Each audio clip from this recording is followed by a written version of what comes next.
Hi friends, welcome to my YouTube channel. ಯಾರೆಲ್ಲ ನನ್ನ ಚಾನಲ್ನ ಸಬ್ಸ್ಕ್ರೈಬ್ ಮಾಡಿಲ್ಲ, ಪ್ಲೀಸ್ ಸಬ್ಸ್ಕ್ರೈಬ್ ಮಾಡಿ ಅಂತ ಹೇಳ್ತಾ, ನಾಳಿನ ಸಂಚಿಕೆಯಲ್ಲಿ ಮುದ್ದು ಸೊಸೆ ಏನಾಗುತ್ತೆ ಅನ್ನೋದನ್ನ ನೋಡೋಣ ಬನ್ನಿ. ಈ ಸಂಚಿಕೆಯಲ್ಲಿ ಭದ್ರ ಎಷ್ಟೇ ಕೋಪ ಮಾಡಿಕೊಂಡ್ರು ಕೂಡ ವಿದ್ಯೆ ಮೇಲಿಟ್ಟಿರುವಂಥ ಪ್ರೀತಿ, ಮಗು ಮೇಲಿಟ್ಟಿರುವಂಥ ಪ್ರೀತಿನ ಈ ಸಂಚಿಕೆಯಲ್ಲಿ ತುಂಬ ಚೆನ್ನಾಗಿ ತೋರಿಸಿದ್ದಾರೆ ಫ್ರೆಂಡ್ಸ್. ಸ್ಟಾರ್ಟಿಂಗ್ ಸೀನ್ನಲ್ಲಿ ಇಲ್ಲಿ ಕಾಲ್ ಜಾರಿ ವಿದ್ಯೆ ಜೀವಕ್ಕೆ ಏಟಾಗಬೇಕು, ಹಾಗೆ ವಿದ್ಯೆಯಲ್ಲಿ ಹೊಟ್ಟೆಲಿರುವಂಥ ಮಗುಗೆ ತೊಂದರೆ ಆಗಬೇಕು ಅಂತ ಹೇಳಿ ಈಶ್ವರಿ ಹಾಗೆ ಚಿತ್ರ ಇಬ್ಬರು ಸೇರಿಕೊಂಡು ಪ್ಲ್ಯಾನ್ ಮಾಡಿರ್ತಾರೆ. ವಿದ್ಯೆ ಬರುವ ಗೆಸ್ಟ್ ಹೌಸ್ ಮುಂದ್ಗಡೆನೆ ಗುಂಡಿ ತೆಗೆದು ಅದಕ್ಕೆ ನಿಧಾನವಾಗಿ ಸ್ಮೂತಾಗಿ ಮಣ್ಣು ಹಾಕಿರ್ತಾರೆ. ಅದ್ರ ಮೇಲೆ ವಿದ್ಯಾ ಕಾಲಿಟ್ಟು ಅಂತಂದರೆ ವಿದ್ಯಾ ಕೆಳಗಡೆ ಬಿದ್ದುಬಿಡ್ತಾಳೆ. ಆಗ ಮಗುವಿಗೂ ಅಪಾಯ ಆಗುತ್ತೆ, ಅವಳಿಗೂ ಅಪಾಯ ಆಗುತ್ತೆ ಅಂತ ಅಂದ್ಕೊಂಡು ಮಗು ಸತ್ತೋಗ್ಬೇಕು ಅಂತ ಈಶ್ವರಿ ಚಿತ್ರ ಇಬ್ಬರು ಪ್ಲ್ಯಾನ್ ಮಾಡಿಕೊಂಡು ಅಲ್ಲಿ ಗುಂಡಿ ತೆಗೆದುಬಿಟ್ಟು ಮಣ್ಣು ಮುಚ್ಚಿರ್ತಾರೆ. ಅದೇ ಟೈಮ್ಗೆ ವಿದ್ಯಾ ಬರೋದು ನೋಡಿ, ನಡಿ ಬೇಗ ಹೋಗಿ ನೋಡೋ ಅಲ್ಲಿ ಪೊದೆಯಿಂದ ಔಸ್ಕೊಳ್ಳೋಣ ಅಂತ ಹೇಳಿ ಮತ್ತು ಚಿತ್ರ ಇಬ್ಬರು ಹೋಗಿ ಪೊದೆಯಿಂದ ಔಸ್ಕೋತಾರೆ. ಅದೇ ಟೈಮ್ಗೆ ವಿದ್ಯಾ ಪಾತ್ರೆ ಬೆಳಗೋದಕ್ಕೆ ಅಂತ ಅಂದ್ಬಿಟ್ಟು ಮನೆಯಿಂದ ಆಚೆ ಕಡೆ ಬಂದಿರ್ತಾಳೆ. ಆಗ ಅಲ್ಲಮ್ಮ, ವಿದ್ಯಾ ನಿಜವಾಗ್ಲೂ ಆ ಉಂಡಿ ಒಳಗಡೆ ಕಾಲಿಟ್ಟು ಅವಳ ಮಗುವಿಗೆ ಏಟಾಗುತ್ತೆ ಅಲ್ವೇನಮ್ಮ, ಅವಳ ಮಗು ಬದುಕಲ್ಲ ಅಲ್ವೇನಮ್ಮ ಅಂತ ಅಂದ್ಬಿಟ್ಟು ಹೇಳ್ತಾ ಇದ್ದಾಗ ಚಿತ್ರ, ನಿಮ್ಮಮ್ಮ ಅಂತಂದರೆ ಯಾರು ಅಂತ ಅಂದ್ಕೊಂಡಿದ್ಯಾ, ನೋಡ್ತಾ ಇರು, ಈಗ ವಿದ್ಯಾ ಕಾಲೇಜ್ಗೆ ಹೋಗಬೇಕು ಅಂತ ಆಚೆ ಕಡೆ ಬರ್ತಾಳೆ. ಆಚೆ ಕಡೆ ಬಂದಿದ್ದ ತಕ್ಷಣವೇ ಆ ಉಂಡಿ ಒಳಗಡೆ ಕಾಲಿಟ್ಟಿದ್ದ ತಕ್ಷಣವೇ ಅವಳು ಕೆಳಗಡೆ ಬೀಳ್ತಾಳೆ. ಬಿದ್ದ ತಕ್ಷಣವೇ ಅವಳ ಹೊಟ್ಟೆಗೆ ಏಟಾಗುತ್ತೆ. ಅವಳ ಹೊಟ್ಟೆಲಿರುವಂಥ ಮಗು ಕೂಡ ಸತ್ತೋಗುತ್ತೆ. ನನ್ನನ್ನು ಏನಂತ ಅಂದ್ಕೊಂಡಿದ್ಯಾ, ನೋಡ್ತಾ ಇರು ಅಂತ ಅಂದ್ಬಿಟ್ಟು ಈಶ್ವರಿ ಕೂಡ ಚಿತ್ರ ಇಬ್ಬರು ಬಚ್ಚಿಟ್ಕೊಂಡು ಮಾತಾಡ್ತಾ ಇರ್ತಾರೆ. ವಿದ್ಯಾ ಪಾತ್ರೆ ತೊಳೆಯೋದಕ್ಕೆ ಅಂತ ಬರ್ತಾ ಇದ್ದಾಗ ಇನ್ನೇನು ಉಂಡಿ ಮೇಲೆ ಕಾಲಿಡಬೇಕು. ಅದೇ ಟೈಮ್ಗೆ ಚಂಪಾ ಬಂದುಬಿಟ್ಟು ವಿದ್ಯಕ್ಕ ಅಂತ ಜೋರಾಗಿ ಕರಿತಾ ಇರ್ತಾಳೆ. ಆಗ ಏನು ಚಂಪಾ, ಏನಾಯಿತು, ಯಾಕೆ ಹಿಂಗೆ ಓಡಿ ಬರ್ತಾ ಇದೆಯಾ ಅಂತಂದಾಗ ಈ ಕಡೆ ಚಂಪಾ ಬಂದ್ಲು ಕಣೆ, ಮುಚ್ಚಿಟ್ಕೊಳ್ಳೆ ಅಂತ ಈಶ್ವರಿ ಮತ್ತು ಚಿತ್ರ ಇಬ್ಬರು ಮುಚ್ಚಿಟ್ಕೋತಾರೆ. ವಿದ್ಯಕ್ಕ ಯಾವಾಗಲೂ ನೋಡಿದ್ರು ಕೆಲಸ ಅಂದ್ಬಿಟ್ಟು ಕೆಲಸ ಮಾಡ್ತಾನೇ ಇರ್ತೀಯಲ್ಲ ವಿದ್ಯಕ್ಕ, ನಿಮಗೆ ಕಾಲೇಜಿಗೆ ಬೇರೆ ಟೈಮ್ ಆಗಿದೆ, ಹೋಗಿ ವಿದ್ಯಕ್ಕ, ನಾನು ತೊಳ್ಕೊಂಡು ಬರ್ತೀನಿ, ಹೋಗಿ ಸ್ನಾನ ಮಾಡಿಕೊಂಡು ನೀವು ರೆಡಿಯಾಗಿ ಹೋಗ್ರಿ ಅಂತ ಹೇಳ್ತಾಳೆ ಚಂಪಾ. ಎಲ್ಲ ಬಿಡು ಚಂಪಾ, ಒಂದೆರಡು ಇದೆ ಅಷ್ಟೇ, ತೊಳ್ಕೊಂಡು ಬರ್ತೀನಿ ಅಂತ ವಿದ್ಯೆ ಹೇಳಿದಾಗ, ಅಯ್ಯೋ ವಿದ್ಯಕ್ಕ, ನಾನು ಬೆಳಗ್ತೀನಿ, ನೀವು ಹೋಗಿ ಅಂತ ಚಂಪಾ ಪಾತ್ರೆನ ಈಸ್ಕೊತಾಳೆ. ಅಯ್ಯೋ ಎಂಥ ಕೆಲಸ ಆಗೋಯ್ತು, ಈ ಚಂಪಾ ಬಂದ್ಬಿಟ್ಟು ಎಲ್ಲ ಹಾಳು ಮಾಡಿಬಿಟ್ರು. ಇನ್ನೂ ಸ್ವಲ್ಪ ಹೊತ್ತು ಹೋಗಿದ್ರೆ ಈ ವಿದ್ಯಾ ಗುಂಡಿ ಒಳಗೆ ಕಾಲಿಟ್ಬಿಟ್ಟು ಅವಳು ಹೊಟ್ಟೆಲಿರುವ ಮಗು ಅವಳು ಇಬ್ಬರು ನೆಗೆದು ಬಿದ್ದು ಹೋಗ್ತಿದ್ರು ಅಂತ ಈಶ್ವರಿ ಬೈಕೋತಾ ಇರ್ತಾಳೆ.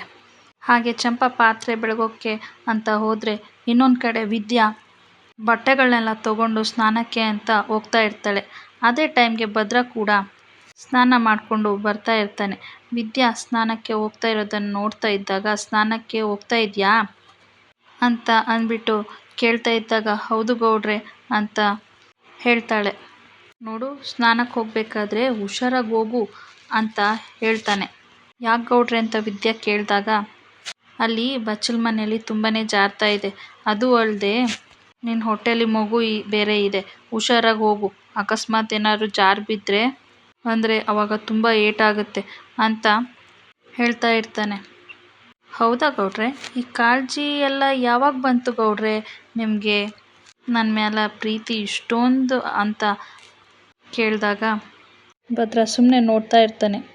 ಆಗ ಬಿಡಿ ಗೌಡ್ರೆ, ನೀವೇನು ಇಷ್ಟೊಂದು ಕಾಳಜಿ ತೋರಿಸೋದೇನು ಬೇಡ ಅಂತ ಅಂದ್ಬಿಟ್ಟು ಈ ಕಡೆ ವಿದ್ಯಾ ಸ್ನಾನಕ್ಕೆ ಹೋಗ್ತಾ ಇರ್ತಾಳೆ. ಸ್ನಾನ ಮಾಡಿಕೊಂಡು ಟವಲ್ ಸುತ್ತಕೊಂಡು ವಿದ್ಯೆ ಬರ್ತಾ ಇರ್ತಾಳೆ. ಇನ್ನೊಂದು ಕಡೆ ಭದ್ರ ಕೂಡ ರೆಡಿ ಆಗಿರ್ತಾನೆ. ಅವನ ಪಾಡಿಗೆ ಅವನ ಕೆಲಸಕ್ಕೆ ಹೋಗ್ತೀನಿ, ನಾನು ಬರ್ತೀನಿ ಅಂತ ಹೇಳ್ಬಿಟ್ಟು ಭದ್ರ ಬೈಕ್ ತೊಗೊಂಡು ಹೋಗೋಕ್ಕೆ ಅಂತ ಹೋಗ್ತಾ ಇರ್ತಾನೆ. ಅದೇ ಟೈಮ್ಗೆ ಈ ಕಡೆ ವಿದ್ಯಾ ಭದ್ರನ ಹತ್ರ ಮಾತಾಡ್ತಾ ಇರಬೇಕಾದ್ರೆ ಅವಳ ಕೈಯಲ್ಲಿರುವಂಥ ಸೋಪನ್ನ ಅಲ್ಲೇ ನೆಲದ ಮೇಲೆ ಹಾಲಲ್ಲಿ ಬಿಸಾಕ್ಬಿಟ್ಟಿರ್ತಾಳೆ. ಆ ಸೋಪ್ ಮೇಲೆ ವಿದ್ಯಾ ಕಾಲಿಗೆ ತಾಕಿ ತಕ್ಷಣ ವಿದ್ಯಾ ಜಾರ್ಕೊಂಡು ಬಿದ್ದುಬಿಡ್ತಾಳೆ. ಅದು ಒಂದು ಬೀರು ಹತ್ರ ಹೋಗ್ಬಿಟ್ಟು ಅವಳು ಹೊಟ್ಟೆಗೆ ಏಟು ಆಗುವಂತೆ ಹಾಗೆ ಅವಳು ಕೆಳಗಡೆ ಕುಸ್ದು ಬೀಳ್ತಾಳೆ. ಆಗ ಅಮ್ಮ ಅಂತ ಅಂದ್ಬಿಟ್ಟು ಜೋರಾಗಿ ಕಿರ್ಚ್ತಾ ಇರ್ತಾಳೆ. ಹೊಟ್ಟೆಗಿಂತ ಅವಳಿಗೆ ಕಾಲಿಗೆ ಏಟು ಜಾಸ್ತಿ ಆಗಿರುತ್ತೆ ಅಂತ ಅನಿಸುತ್ತೆ ಫ್ರೆಂಡ್. ಅದಕ್ಕೆ ತುಂಬ ನೋವು ಪಡ್ತಾ ಇರ್ತಾಳೆ. ಈ ಕಡೆ ಭದ್ರ ಹೋಗ್ತಾ ಇದ್ದಾಗ ಅವಳ ಧ್ವನಿ ಕೇಳಿಸ್ಕೊಂಡು ಓಡಿ ಬರ್ತಾನೆ. ಬೈಕಿಂದ ಕೆಳಗಡೆ ಇಳಿದು ವಿದ್ಯಾ ವಿದ್ಯಾ ಅಂದ್ಕೊಂಡು ಜೋರಾಗಿ ಓಡಿ ಬಂದಿದ ತಕ್ಷಣ, ಏನಾಯಿತು ವಿದ್ಯಾ, ಏನಾಯಿತು ಅಂತ ಕಿರ್ಚಾಡ್ತಿರ್ತಾನೆ. ಇನ್ನೊಂದು ಕಡೆ ಈಶ್ವರಿ ಮತ್ತು ಚಿತ್ರ ಇಬ್ಬರು ಗುಂಡಿ ತೋಡಿರ್ತಾರಲ್ಲ, ಆದರೆ ಆ ಗುಂಡಿಗೆ ಬಿದ್ದಿರೋದಿಲ್ಲ ವಿದ್ಯಾ. ಇಲ್ಲಿ ಒಳಗಡೆ ಅವಳೇ ಎಸ್ತಿರೋಂಥ ಸೋಪಿನ ಮೇಲೆ ಬಿದ್ದುಬಿಟ್ಟು ವಿದ್ಯಾಗೆ ಕಾಲಿಗೆ ಮತ್ತು ಹೊಟ್ಟೆಗೆ ತುಂಬ ಏಟಾಗಿಬಿಟ್ಟಿರುತ್ತೆ. ಭದ್ರ ಕೂಡ ಓಡೋಡಿ ಬಂದುಬಿಟ್ಟು, ಏನಾಯಿತು ನಿನಗೆ ಅಂತ ತುಂಬಾ ಬೇಜಾರು ಮಾಡಿಕೊಂಡು ಕಣ್ಣೀರು ಹಾಕ್ಕೊಂಡು, ಯಾಕೆ ಈ ಥರ ಆಯಿತು ಅಂತ ಶಾಕಲ್ಲಿರ್ತಾನೆ. ಯಾಕವ್ವ ವಿದ್ಯಾ ಹೀಗೆಲ್ಲ ಮಾಡಿಕೊಂಡೆ, ನಿಧಾನಕ್ಕೆ ಬರಬೇಕಾ ಅಂತ ಹೇಳಿಲ್ವಾ ನಿನ್ನ ವಿದ್ಯೆ, ಯಾಕಮ್ಮ ಈ ಥರ ಮಾಡಿಕೊಂಡೆ, ಸರಿ ಬಾ ಆಸ್ಪತ್ರೆಗೆ ಹೋಗೋಣ ಅಂದ್ಬಿಟ್ಟು ಅಂತ ಗೋಳಾಡ್ತಿರ್ತಾನೆ. ಅಯ್ಯೋ ಗೌಡ್ರೆ, ನನಗೆ ಎದ್ದೇಳೋಕ್ಕೆ ಆಗ್ತಾನೇ ಇಲ್ಲ, ಕಾಲೆಲ್ಲ ತುಂಬ ಉಳುಕಿದೆ ಅಂತ ಅನಿಸುತ್ತೆ ಗೌಡ್ರೆ, ನನಗೆ ಹೊಟ್ಟೆನೂ ಬೇರೆ ನೋವ್ತಾ ಇದೆ ಅಂತ ಹೇಳ್ತಾಳೆ ವಿದ್ಯಾ. ಭದ್ರನೆಯ ತನ್ನ ಕೈಯಾರೆ ತಾನಾಯೇ ತನ್ನ ಹೆಂಡತಿನ ಆಗಿರುವಂಥ ವಿದ್ಯೆನ ಕೈಯಲ್ಲಿ ಎತ್ಕೊಬಿಟ್ಟು ಅಲ್ಲಿಂದ ಆಸ್ಪತ್ರೆಗೆ ಕರ್ಕೊಂಡು ಹೋಗ್ತಾನೆ. ಅಷ್ಟು ದೂರ ಕಾರ್ ನಿಂತಿರುತ್ತೆ. ಆಗ ಅಲ್ಲಿಗೆ ಕರ್ಕೊಂಡು ವಿದ್ಯೆನ ಕರ್ಕೊಂಡು ಹೋದ ತಕ್ಷಣವೇ ಈ ಕಡೆ ಚಂಪಾ ಕೂಡ, ಭದ್ರಣ್ಣ ಏನಾಯಿತು ಭದ್ರಣ್ಣ, ವಿದ್ಯಂಗೆ ಯಾಕಣ್ಣ ಭದ್ರ, ಏನಾಯಿತು ವಿದ್ಯಂಗಕ್ಕೆ ಅಂತ ಕೇಳ್ತಾ ಇದ್ದಾಗ, ಆಗ ವಿದ್ಯೆನ ನಿಧಾನವಾಗಿ ಕಾರ್ ಒಳಗಡೆ ಕೂರಿಸ್ಬಿಟ್ಟು ಭದ್ರ ಇಲ್ಲಿ ಮುಂದುಗಡೆ ಕೂತ್ಕೊಳ್ಳೋದಕ್ಕಿಂತ ಅಂತ ಹೋಗ್ತಾ ಇರ್ತಾನೆ. ಆಗ ಚಂಪಾ ವಿದ್ಯಾ ಕಾಲು ಜಾರಿ ಚಂಪಾ, ನಾನು ಆಸ್ಪತ್ರೆಗೆ ಕರ್ಕೊಂಡು ಹೋಗ್ತಾ ಇದ್ದೀನಿ ಅಂತ ಹೇಳ್ತಾ ಹೋಗ್ತಾನೆ. ಅಯ್ಯೋ ವಿದ್ಯಾಕ್ಕಂಗೆ ಏನಾಯಿತು, ವಿದ್ಯಾಕ್ಕ ನಿಮ್ಗೆ ಏನಾಯಿತು ಅಂತ ಅಂದ್ಬಿಟ್ಟು ಕಾರಿಂದ ಆಚೆ ಕಡೆ ಚಂಪಾ ವಿದ್ಯೆನ ವಿಚಾರಿಸ್ತಾ ಇದ್ದರೆ, ಇನ್ನೊಂದು ಕಡೆ ವಿದ್ಯಾ ಏನೂ ಮಾತಾಡೋ ಸ್ಥಿತಿಲಿ ಇರೋದಿಲ್ಲ. ಅವಳಿಗೆ ತುಂಬ ನೋವಾಗ್ತಿರುತ್ತೆ, ವಿಲವಿಲ ಅಂತ ಒದ್ದಾಡ್ತಾ ಇರ್ತಾಳೆ. ಇನ್ನೊಂದು ಕಡೆ ಭದ್ರ ಕೂಡ ಡ್ರೈವಿಂಗ್ ಮಾಡಿಕೊಂಡು ಹೋಗ್ತಾ ಇರಬೇಕಾದ್ರೆ, ಅಮ್ಮ ಕಾಲು ನೋವ್ತಾ ಇದೆ, ಹೊಟ್ಟೆ ಬೇರೆ ನೋವ್ತಾ ಇದೆ, ಹೊಟ್ಟೆ ನೋವ್ತಾ ಇದೆ ಅಂತ ಅಂದ್ಬಿಟ್ಟು ಈ ಕಡೆ ಹೇಳ್ತಾ ಇದ್ದಾಗ, ಅಲ್ಲ ಕಣಮ್ಮಿ ವಿದ್ಯಾ, ನಿಜವಾಗ್ಲೂ ಹೇಳು, ನಿನಗೆ ಕಾಲು ನೋವ್ತಾ ಇದೆಯಾ ಅಥವಾ ಹೊಟ್ಟೆ ನೋಯ್ತಾ ಇದೆಯಾ ಅಂತ ಕೇಳಿದಾಗ, ಈ ಕಡೆ ವಿದ್ಯಾ, ಅಯ್ಯೋ ಗೌಡ್ರೆ, ನನಗೆ ನಿಜವಾಗ್ಲೂ ಗೊತ್ತಾಗ್ತಾ ಇಲ್ಲ ಗೌಡ್ರೆ, ಕಾಲು ನೋವ್ತಾ ಇದೆ, ಹೊಟ್ಟೆ ನೋವ್ತಾ ಇದೆ ಅಂತ ಹೇಳ್ಬಿಟ್ಟು ಈ ಕಡೆ ವಿದ್ಯಾ ಹೇಳ್ತಾಳೆ. ಅಯ್ಯೋ ದ್ಯಾವ್ರೆ, ಹೊಟ್ಟೆಲಿ ಬೇರೆ ಮಗು ಇದೆ, ಇಂಥ ಟೈಮಲ್ಲಿ ಬೀಳಬಾರ್ದು, ಇಂಥ ಟೈಮಲ್ಲಿ ಬಿದ್ದಾಳಲ್ಲಪ್ಪ ಅಂತ ಅಂದ್ಬಿಟ್ಟು, ಅಪ್ಪ ದೇವ್ರೆ, ನನ್ನ ಹೆಂಡ್ತಿನ ಹೇಗಾದರೂ ಮಾಡಿ, ನನ್ನ ಹೆಂಡ್ತಿ ಹೊಟ್ಟೆಲಿ ಇರುವಂಥ ಮಗುಗೆ ಹೇಗಾದರೂ ಮಾಡಿ ಕಾಪಾಡಪ್ಪ ಅಂತ ಅಂದ್ಬಿಟ್ಟು ಭದ್ರ ಬೇಡ್ಕೊಂಡು ಕಾರ್ನ ಜೋರಾಗಿ ಓಡಿಸ್ತಾ ಇರ್ತಾನೆ. ಆಸ್ಪತ್ರೆಗೆ ಕರ್ಕೊಂಡು ಬಂದ ತಕ್ಷಣ ಕಾರಿಂದ ವಿದ್ಯೆನ ಎತ್ಕೊಂಡು, ಡಾಕ್ಟರ್ ಬನ್ನಿ ಡಾಕ್ಟರ್ ಅಂತ ಜೋರಾಗಿ ಕರಿತಾ ಇರ್ತಾನೆ. ಆಗ ಎಲ್ಲ ನರ್ಸ್ಗಳು ಕೂಡ ಅಲ್ಲಿ ವೀಲಿಂಗ್ ಚೇರ್ನ ತೊಗೊಂಡು ಬರ್ತಾರೆ, ಮಲಗಿಸುವಂಥ ವೀಲಿಂಗ್ ಚೇರ್ನ ತೊಗೊಂಡು ಬರ್ತಾರೆ. ಆಗ ಭದ್ರ ತನ್ನ ಕೈಯಾರೆ ವೀಲಿಂಗ್ ಚೇರ್ ಮೇಲೆ ವಿದ್ಯೆನ ಮಲಗಿಸ್ತಾನೆ. ಆಗ ಡಾಕ್ಟರ್, ನನ್ನ ಹೆಂಡ್ತಿ ಜಾರಿ ಬಿದ್ದುಬಿಟ್ಟಿದ್ದಾಳೆ, ಅದು ಅಲ್ಲದೆ ಕಾಲು ತುಂಬ ಪೆಟ್ಟಾಗಿದೆ, ಒಂಚೂರು ನೋಡಿ ಡಾಕ್ಟರ್ ಅಂತ ಭದ್ರ ಹೇಳ್ತಾನೆ. ಆಗ ಇಮಿಡಿಯೇಟಾಗಿ ಅವ್ರನ್ನ ಐಸು ವಾರ್ಡ್ಗೆ ಕರ್ಕೊಂಡು ಹೋಗಿ, ಎಮರ್ಜೆನ್ಸಿ ಒಳಗಡೆ ಕರ್ಕೊಂಡು ಹೋಗಿ ಅಂತ ಹೇಳ್ತಾ ಇರ್ತಾರೆ. ಆಗ ಸರಿ ಅಂತ ಹೇಳ್ಬಿಟ್ಟು ಈ ಕಡೆ ಎಮರ್ಜೆನ್ಸಿ ವಾರ್ಡ್ ಆಗಿರುವಂಥ ಆಪ್ರೇಷನ್ ಥಿಯೇಟರ್ನಾಗೆ ವಿದ್ಯೆನ ಕರ್ಕೊಂಡು ಹೋಗ್ತಾರೆ. ಹೋಗಿದ ತಕ್ಷಣವೇ ಈ ಕಡೆ ಎಲ್ಲರೂ ಕೂಡ ಚೆಕಪ್ ಮಾಡ್ತಾ ಇರ್ತಾರೆ. ಏನಾಯ್ತಮ್ಮ, ಯಾವ ಕಾಲು ಏಟಿರೋದು ಅಂತ ಹೇಳ್ಬಿಟ್ಟು ಕೇಳ್ತಾರೆ.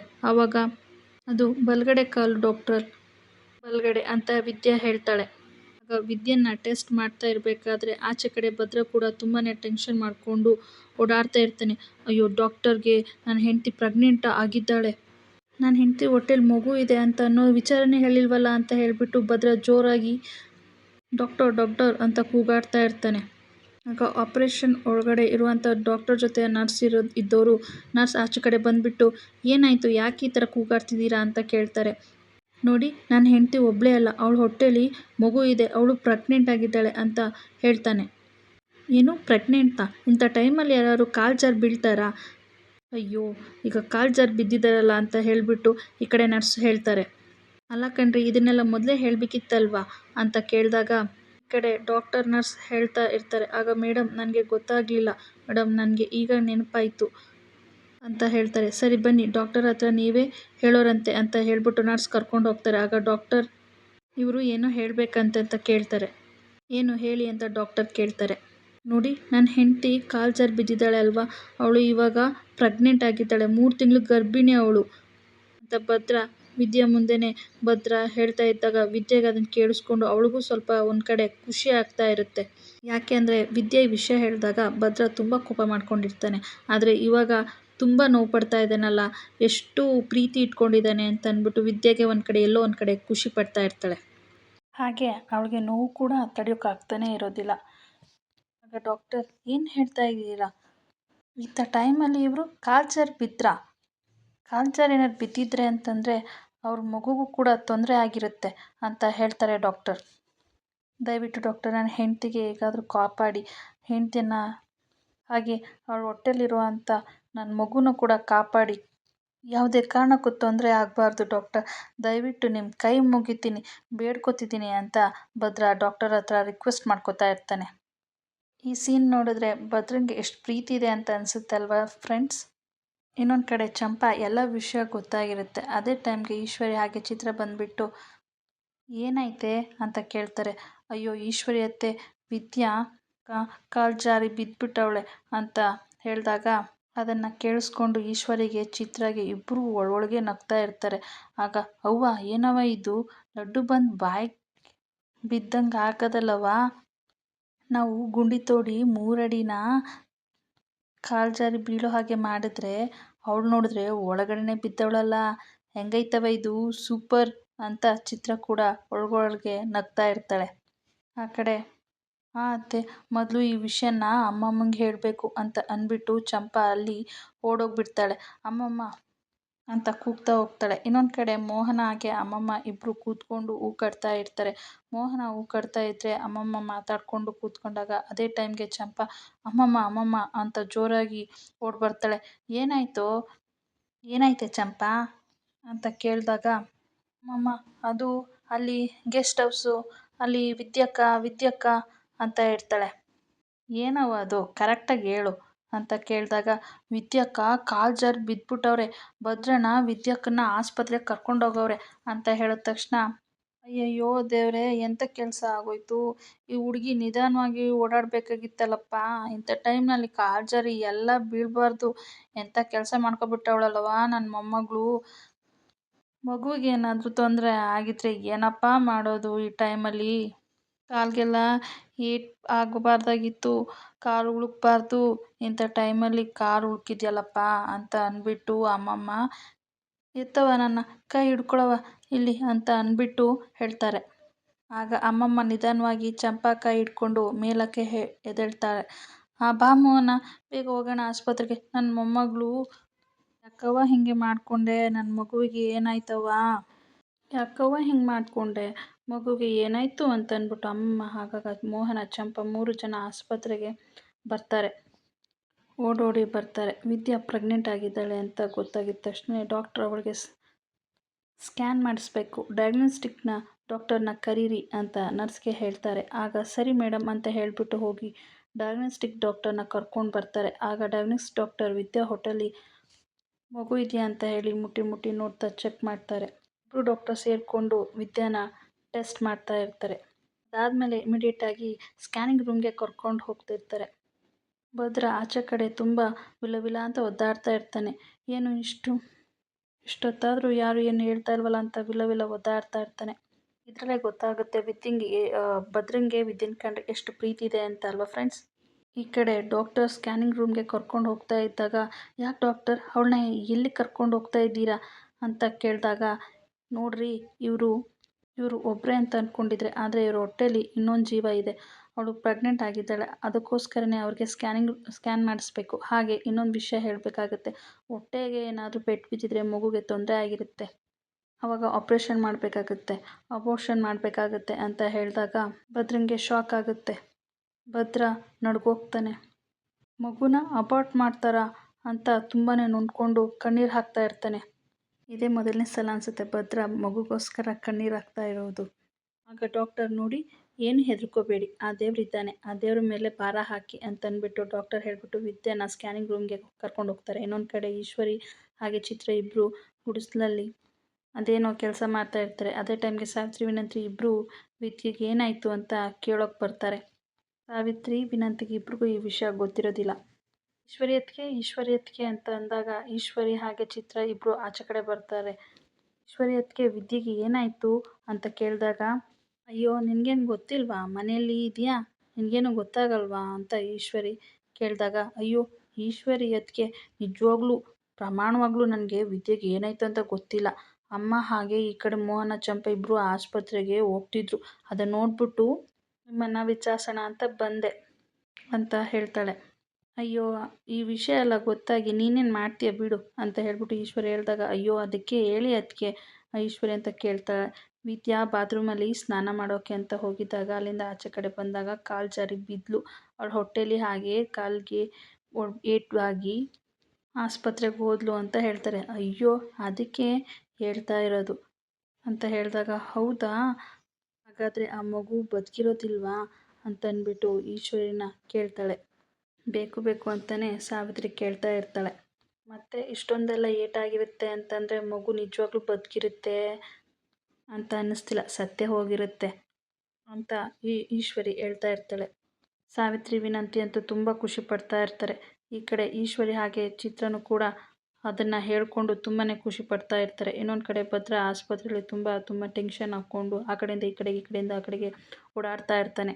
ಅದೇ ಟೈಮ್ಗೆ ನರ್ಸ್ ಬರ್ತಾರೆ. ಏನಾಯಿತು ಮೇಡಮ್, ನನ್ನ ಹೆಂಡತಿ ಜೀವಕ್ಕೆ ಏನಾದರೂ ಅಪಾಯ ಆಗುತ್ತಾ, ಹಾಗೆ ಹೊಟ್ಟೆಯಲ್ಲಿರೋ ಮಗುಗೆ ಏನಾದರೂ ತೊಂದರೆ ಆಗುತ್ತಾ ಅಂತ ಕೇಳಿದಾಗ, ನೋಡಿ ಸರ್, ನಾವು ಈಗಲೇ ಹೇಳೋಕ್ಕಾಗೋದಿಲ್ಲ ಸರ್, ಏನೇ ಆಗಲಿ ಈಗ ಡಯಾಗ್ನೋಸ್ ಡಾಕ್ಟರ್ ಕೂಡ ಬಂದುಬಿಟ್ಟು ಅವ್ರನ್ನ ಚೆಕಪ್ ಮಾಡ್ತಾ ಇದ್ದಾರೆ. ಎಲ್ಲ ಸ್ಕ್ಯಾನಿಂಗ್ ಮಾಡಿದ್ಮೇಲೆ ಎಲ್ಲ ವಿಷಯನೂ ಗೊತ್ತಾಗುತ್ತೆ ಅಂತ ನರ್ಸ್ ಹೇಳ್ತಾರೆ. ಇನ್ನು ನಾನು ಬರ್ತೀನಿ, ಎಮರ್ಜೆನ್ಸಿ ನಾನು ಏನೋ ತರೋಕ್ಕೆ ಬಂದಿದ್ದೆ, ನಾನು ಹೋಗಬೇಕು ಅಂತ ಹೇಳಿ ನರ್ಸ್ ಹೋಗಿಬಿಡ್ತಾರೆ. ಇನ್ನೊಂದು ಕಡೆ ಅಮ್ಮಮ್ಮ ಹಾಗೆ ಮೋಹನ ಚಂಪಾ 3 ಜನರು ಆಸ್ಪತ್ರೆಗೆ ಬಂದುಬಿಟ್ಟು ವಾರ್ಡ್ ಎಲ್ಲಿದೆ ಅಂತ ಕೇಳಬೇಕಾದ್ರೆ ಅಲ್ಲಿ ಭದ್ರ ನೋಡಿ ಚಂಪಾ, ಭದ್ರ ಬಾವ ಇಲ್ಲೇ ಇದ್ದಾರೆ ಅಂತ ಚಂಪಾ ಹೇಳ್ತಾಳೆ. ಅಲ್ಲಿ ಭದ್ರನ ಹತ್ರ ಎಲ್ಲ ಹೋಗ್ತಾರೆ. ಭದ್ರ ಹತ್ರ ಹೋಗಿದ ತಕ್ಷಣ, ಅಯ್ಯಯ್ಯೋ ನನ್ನ ಮೊಮ್ಮಗಳು ಏನಾಯ್ತಪ್ಪ, ಭದ್ರ ನನ್ನ ಮೊಮ್ಮಗಳಿಗೆ ಏನಾಯ್ತಪ್ಪ ಅಂತ ಕೇಳಿದಾಗ ಆಗ ಭದ್ರ ಏನನ್ನೂ ಹೇಳೋದಿಲ್ಲ, ಮನೇಲಿ ನಡೆದಿರೋ ವಿಷಯ ಮಾತ್ರ ಹೇಳ್ತಾನೆ. ಆ ವಿಷಯ ಕೇಳಿದ ತಕ್ಷಣ, ಅಯ್ಯೋ ದೇವ್ರೇ, ನನ್ನ ಮೊಮ್ಮಗಳು ಹೇಗಾದರೂ ಮಾಡಿ ನನ್ನ ಮೊಮ್ಮಗಳನ್ನ ಕಾಪಾಡಪ್ಪ, ನನ್ನ ವಂಶಕುಡಿನ ಕಾಪಾಡಪ್ಪ ಅಂತ ಅಂದ್ಬಿಟ್ಟು ಅಜ್ಜಮ್ಮ ತುಂಬಾ ಕಣ್ಣೀರು ಹಾಕ್ತಾ ಇರೋದನ್ನು ನೋಡಿ ಭದ್ರ ಕೂಡ ಅದನ್ನು ಕೇಳಿಸ್ಕೊಳ್ದೇ ರೀತಿ ಒಳಗೆ ನೋವನ್ನ ಅನುಭವಿಸ್ತಾ ಇರ್ತಾನೆ. ಭದ್ರ ಈ ಕಡೆ ಹೊರಗಡೆ ಬಂದ್ಬಿಟ್ಟು ದೇವ್ರ ಹತ್ರ, ನಾನು ಇದುವರೆಗೂ ನನಗೋಸ್ಕರ ಏನೂ ಕೇಳಿಲ್ಲ, ನನ್ನ ವಿದ್ಯೆಗೆ ಏನೂ ಆಗಬಾರ್ದು, ನನ್ನ ಮಗು ಚೆನ್ನಾಗಿರಬೇಕು, ಅವ್ರಿಗೆ ಏನೂ ಆಗಿರಬಾರ್ದು ಅಂತ ಇದನ್ನು ನೆರವೇರಿಸ್ಕೊಡಪ್ಪ ಅಂತ ಭದ್ರ ಮನಸ್ಸಲ್ಲಿ ಕೇಳ್ಕೊತಾನೆ. ಅಲ್ಲಿಗೆ ಚೆಲುವ ಮತ್ತು ರತ್ನ ಇಬ್ಬರು ಓಡಿ ಬರ್ತಾರೆ. ಅಯ್ಯೋ ನನ್ನ ಮಗಳಿಗೆ ಏನಾಯಿತು ಅಂತ ಕೇಳ್ತಾ ಇರ್ತಾರೆ ರತ್ನ. ನನ್ನ ಮಗಳಿಗೆ ಅಂತ ಅಂದ್ಬಿಟ್ಟು ಬಿಕ್ಕಿ ಹೇಳ್ತಾ ಕಾಲು ಜಾರಿ ಬಿದ್ಲಾ ಅಂತ ಕೇಳಿದಾಗ ಭದ್ರ ಏನು ಮಾತೇ ಆಡೋದಿಲ್ಲ. ಈ ಕಡೆ ನರ್ಸ್ ಬಂದುಬಿಟ್ಟು, ಎಲ್ಲಿ ಪೇಷಂಟರ ಹಸ್ಬೆಂಡ್ ಎಲ್ಲಿದ್ದಾರೆ ಅಂತ ಕೇಳ್ತಾರೆ. ಅದನ್ನು ಕೇಳಿಸ್ಕೊಂಡು ಭದ್ರ ಓಡಿ ಬರ್ತಾನೆ. ಈ ಕಡೆ ನರ್ಸ್ ಆಚೆ ಕಡೆ ಬಂದುಬಿಟ್ಟು, ನೋಡಿ ನಿಮ್ಮ ಹೆಂಡತಿಗೆ ಈಗ ಸ್ಕ್ಯಾನಿಂಗ್ ಮಾಡ್ತಾ ಇದ್ದಾರೆ, ಮಗು ಆರೋಗ್ಯವಾಗಿದೆಯೋ ಇಲ್ವೋ ಅಂತ ಅನ್ನೋದನ್ನು ನೀವು ಒಂದು ಸಲ ಸ್ಕ್ಯಾನ್ನಲ್ಲಿ ನೋಡುವಂತೆ ಬನ್ನಿ ಅಂತ ನರ್ಸು ಭದ್ರನ ಕರಿತಾ ಇದ್ದಾಗ, ಸರಿ ನಡೀರಿ ಅಂತ ಭದ್ರ ಹೇಳ್ತಾನೆ. ಯಾಕಂತಂದರೆ ಭದ್ರಗೆ ಮೊದಲು ಅವನ ಮಗು ಹೇಗಿದೆ ಅಂತ ಅದನ್ನು ನೋಡಬೇಕು ಅಂತ ತುಂಬ ಆಸೆ ಇರುತ್ತೆ. ಅದೇ ಟೈಮ್ಗೆ ಅಮ್ಮಮ್ಮ, ಲೇ ಭದ್ರ ನಿಂತ್ಕೊಳ್ಳೋ, ನಾನು ಹೋಗ್ತೀನಿ ಅಂತ ಇಬ್ಬರು ಕಚ್ಚಾಡ್ತಾ ಇರ್ತಾರೆ. ಏ ಭದ್ರ ಸುಮ್ಮನಿರೋ, ನಾನು ಮೊದಲು ಹೋಗ್ತೀನಿ ಅಂದ್ಬಿಟ್ಟು ಅಜ್ಜಮ್ಮ ಮೊದಲು ಹೋಗಿ ಸ್ಕ್ಯಾನಿಂಗ್ ನೋಡ್ತಾರೆ. ಆಡೋದನ್ನು ನೋಡಿ ಅಜ್ಜಮ್ಮ ತುಂಬ ಖುಷಿ ಪಡ್ತಾರೆ. ಅವ್ರ ಜೊತೆ ರತ್ನನೂ ಕೂಡ ಹೋಗಿ ಮಗುವನ್ನ ಸ್ಕ್ಯಾನಿಂಗ್ ಮಾಡೋದ್ರಲ್ಲಿ ನೋಡ್ತಾರೆ. ಭದ್ರ ಬೇಜಾರು ಮಾಡ್ಕೊಂಡು ಕೂತಿರ್ತಾನೆ. ಹಾಳಾದ ಮುದುಕಿ ನನ್ನ ಆಸೆನೆಲ್ಲ ನಿರಾಸೆ ಮಾಡಿಬಿಟ್ಲು ಅಂತ ಬೈಕೋತಾ ಇರ್ತಾನೆ. ಮಗುಗೆ ಏನೂ ತೊಂದರೆ ಆಗಿಲ್ಲ, ಮಗು ಆರೋಗ್ಯವಾಗಿದೆ, ಹೊಟ್ಟೆಗೆ ಸ್ವಲ್ಪ ಏಟು ಬಿದ್ದಿದೆ ಅಷ್ಟೇ ಅಂತ 2 ವಾರದಲ್ಲಿ ಎಲ್ಲ ಸರಿ ಹೋಗುತ್ತೆ. ಅವರು ಭಾರ ಎತ್ತಬಾರ್ದು, ವೀಲ್ ಚೇರಲ್ಲೇ ಓಡಾಡಬೇಕು, ಆರೋಗ್ಯವಾಗಿ ನೋಡ್ಕೋಬೇಕು ಅಂತ ಡಾಕ್ಟರ್ ಹೇಳ್ತಾರೆ. 2 ವೀಕ್ಸ್ ಅಷ್ಟೇ ಅವರು ಸರಿ ಹೋಗ್ತಾರೆ ಅಂತ ಡಾಕ್ಟರ್ ಹೇಳಿದಾಗ ಖುಷಿ ಪಡ್ತಾರೆ. ಆದರೆ ಕಾಲಿಗೆ ಒಂದು ಕಡೆ ಕಾಲು ವಾಲಿದೆ, ಅದು ಸರಿ ಹೋಗೋಕ್ಕೆ 1-2 ವಾರ ಬೇಕಾಗುತ್ತೆ ಅಂತ ಡಾಕ್ಟರ್ ಹೇಳ್ತಾರೆ. ಡಾಕ್ಟರ್ಗೆ ತುಂಬ ಥ್ಯಾಂಕ್ಸ್ ಡಾಕ್ಟ್ರೆ, ಮಗುಗೆ ಎಲ್ಲಿ ತೊಂದರೆ ಆಗುತ್ತೆ ಅಂತ ಅಂದ್ಕೊಬಿಟ್ಟಿದೆ, ನಾವು ತುಂಬ ಭಯಪಟ್ಟಿದ್ವಿ, ಮಗುಗೆ ಏನೂ ಆಗಲಿಲ್ವಲ್ಲ, ನಮ್ಗೆ ಅಷ್ಟೇ ಸಾಕು ಅಂತ ಹೇಳ್ತಾರೆ. ಸರಿ ಅಂತ ಹೇಳಿ ವೀಲ್ ಚೇರ್ನ ತರೋಕ್ಕೆ ಹೋಗ್ರಿ ನರ್ಸ್ ಅಂತ ಅಂದಾಗ ನರ್ಸ್ ವೀಲ್ ಚೇರ್ ತರೋಕೆ ಹೋಗ್ತಾರೆ. ಈ ಕಡೆ ನರ್ಸ್ ಹಾಗೆ ಹೋದಾಗ ಈ ಕಡೆ ಅಮ್ಮಮ್ಮ ಬಂದು ಮತ್ತೆ ಆಚೆ ಕಡೆ ಬಂದು ಭದ್ರನ ತಬ್ಕೊಂಡು ಕಣ್ಣೀರು ಹಾಕ್ತಾ ಇರ್ತಾರೆ. ಭದ್ರ, ಯಾಕವ್ವ ಕಣ್ಣೀರು ಹಾಕ್ತಾ ಇದೆಯಾ, ಏನಾಯಿತು ವಿದ್ಯಾಂಗೆ ಅಂತ ಕೇಳ್ತಾರೆ. ಚಂಪನು ಕೇಳ್ತಾ ಇದ್ದಾಗ, ಏನೂ ಇಲ್ಲ ಕಣವ, ದೇವ್ರ ದಯೆಯಿಂದ ಮಗಗೆ ಏನೂ ಆಗಿಲ್ಲ, ತಾಯಿ ಮಗು ಇಬ್ಬರು ಚೆನ್ನಾಗಿದ್ದಾರೆ ಅಂತ ಹೇಳಿದಾಗ ಚಂಪಗೆ ತುಂಬ ಖುಷಿ ಆಗುತ್ತೆ. ಅಮ್ಮಮ್ಮ ಮತ್ತೆ ಯಾಕೆ ಅಮ್ಮಮ್ಮ ಅಂತ ಕೇಳ್ತಾಳೆ. ಇದು ಕಣ್ಣೀರಲ್ಲವ, ಆನಂದ ಬಾಷ್ಪ ಅಂತ ಅಜ್ಜಮ್ಮ ಹೇಳ್ತಾರೆ. ಈ ಕಡೆ ವಿದ್ಯೆನ 2 ವಾರ ಭದ್ರನ ನೋಡ್ಕೋಬೇಕು ಅಂತ ಅಂದ್ಬಿಟ್ಟು ಅಮ್ಮಮ್ಮ ಪ್ಲ್ಯಾನ್ ಮಾಡಿಕೊಂಡು ಹೇಗಾದರೂ ಮಾಡಿ ಭದ್ರ ಮತ್ತು ವಿದ್ಯೆನ ಒಂದು ಮಾಡಬೇಕು ಅಂತ ಹೇಳಿ ವಿದ್ಯೆ ಆರಾಮಾಗಿದ್ದಾಳೆ. ವಿದ್ಯೆನ ಹೊಟ್ಟೆಯಲ್ಲಿರುವಂಥ ಮಗು ಕೂಡ ಆರಾಮಾಗಿದೆ. ಒಂದಲ್ಲ ಅಂತ ಅಂದ್ಬಿಟ್ಟು ವಿದ್ಯೆಗೆ 2 ಮಕ್ಕಳು ಇರ್ತವೆ. ಆದರೆ ಈ ವಿಷಯನ ಡಾಕ್ಟರ್ ಹೇಳಿರೋದಿಲ್ಲ. ಮುಂದಿನ ಸಂಚಿಕೆಯಲ್ಲಿ ಭದ್ರ ಖುಷಿಪಡ್ತಾ ವಿದ್ಯೆನ ವೀಲ್ಚೇರಲ್ಲಿ ಕೂರಿಸ್ಕೊಂಡು ತನ್ನ ಕೈಯಾರೆ ತಾನೇ ವಿದ್ಯೆನ ಎತ್ಕೊಂಡು ಕಾರಲ್ಲಿ ಕೂರಿಸ್ಕೊಂಡು ಹೋಗ್ತಾನೆ. ಮುಂದೆ ಏನಾಗುತ್ತೆ ಅಂತ ವೆಯ್ಟ್ ಮಾಡಿ. ನನ್ನ ಚಾನಲ್ನ ಸಬ್ಸ್ಕ್ರೈಬ್ ಮಾಡಿ. Thank you.